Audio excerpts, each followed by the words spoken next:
Dengan suara yang sangat lantang, Presiden Jokowi akan memperluas larangan ekspor ke Uni Eropa. Bahkan dengan beraninya, Presiden Jokowi menyamakan Uni Eropa seperti pada zaman penjajahan, yaitu tanam paksa. Dengan menaikkan pajak ekspor dan melarang ekspor bahan pangan, negara Uni Eropa akan lumpuh total. Strategi Jokowi semakin hari semakin keras, apalagi setelah Indonesia kalah di WTO. Semakin banyak kebijakan pemerintah yang akan membuat negara Uni Eropa mati kutu, dan lama-lama melunak di depan Indonesia. Pemerintah juga sedang membuat desain agar Uni Eropa bergantung dengan negara kita.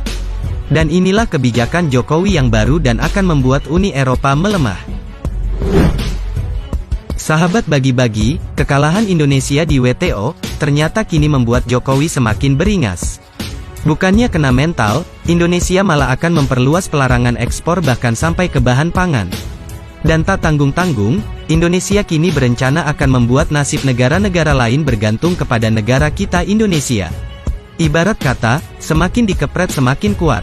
Indonesia langsung bangkit walaupun baru saja kalah dihantam Uni Eropa dalam gugatan nikel di WTO. Presiden Jokowi pun baru-baru ini menyatakan, bakal mengajukan banding ke Badan Penyelesaian Sengketa, Organisasi Perdagangan Dunia atau WTO. Dan tak main-main, walaupun kalah, Indonesia kini malah semakin beringas. Kini tak cuma nikel saja, Presiden Jokowi pun menyatakan bakal memperluas larangan ekspor bahan tambang mentah hingga hasil pertanian. Dan komoditas selanjutnya, yang bakal dilarang untuk diekspor bahan mentahnya adalah bauksit hingga kopi. Kopi Indonesia menjadi primadona dunia, pemerintah akan siapkan strategi agar negara Eropa tak bisa meminum kopi di pagi hari saat cuaca di sana sedang dingin. Gaya pemerintahan Jokowi memang sangat sangar di depan pemimpin dunia. Beliau juga katakan akan berusaha memberhentikan ekspor bahan mentah atau raw material.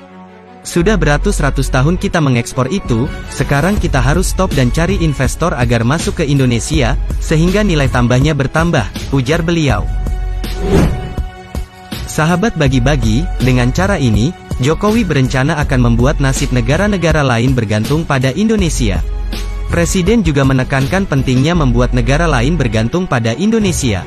Karena, menurutnya itu merupakan salah satu kunci dalam membangun ekonomi Indonesia menuju negara maju. Pemerintah akan membuat negara-negara Eropa tunduk kepada Indonesia dengan strategi yang sedang dibuat. Lewat larangan ekspor saja, negara Uni Eropa menjerit di hadapan WTO. Karena di hadapan WTO lah Uni Eropa akan menang. Sejatinya WTO adalah produk buatan mereka, yang sudah pasti akan pro terhadap mereka. Presiden Jokowi juga mendorong terciptanya sebuah desain, yang dapat membuat negara-negara lain memiliki ketergantungan terhadap suatu produk buatan Indonesia. Sebagai contoh Taiwan, di mana kini Taiwan mampu membuat chip dan kini banyak negara tergantung pada chip buatan Taiwan. Presiden Jokowi juga menekankan bahwa Indonesia bisa seperti itu. Karena Indonesia memiliki nikel, tembaga, bauksit, timah dengan potensi yang besar. Yang selama ini sudah dijajah oleh negara Eropa. Betapa serakahnya negara Eropa menjajah Indonesia. Salah satunya adalah Belanda. Beratus-ratus tahun Belanda telah menjajah Indonesia dan kita tidak boleh melupakan itu. Sahabat bagi-bagi, Jokowi juga membuat strategi agar negara lain bergantung dengan Indonesia lewat kendaraan listriknya. Beliau mewanti-wanti, agar Indonesia berhati-hati seperti dahulu pada zaman VOC dan Company. Pada zaman Company atau VOC, ada yang namanya kerja paksa dan tanam paksa. Dan sekarang di zaman modern, muncul lagi ekspor paksa, ujar Jokowi dalam pidatonya di Istana. Di depan para pengusaha Eropa, Jokowi tidak takut sebut Uni Eropa dan WTO sama seperti company penjajah. Ia menegaskan, bahwa pemerintah tak akan menyerah begitu saja dengan kebijakan larangan ekspor biji nikel.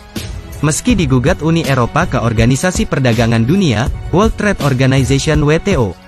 Dia mengaitkan langkah Uni Eropa tersebut dengan era penjajahan Belanda yang menerapkan sistem tanam paksa. Pernyataan ini muncul pada CEO Forum 13 bertajuk Tantangan dan Langkah Percepatan Pemulihan 2023. Di Istana Negara Jakarta, Jumat tanggal 2 Desember tahun 2022. Sahabat bagi-bagi, adanya gugatan tersebut tidak akan menghentikan Indonesia untuk melarang ekspor dan hilirisasi biji nikel. Adapun pemerintah akan mengajukan banding terhadap putusan WTO. yang menyatakan, Indonesia melanggar ketentuan WTO terkait dengan kebijakan larangan ekspor dan hilirisasi biji nikel dalam negeri.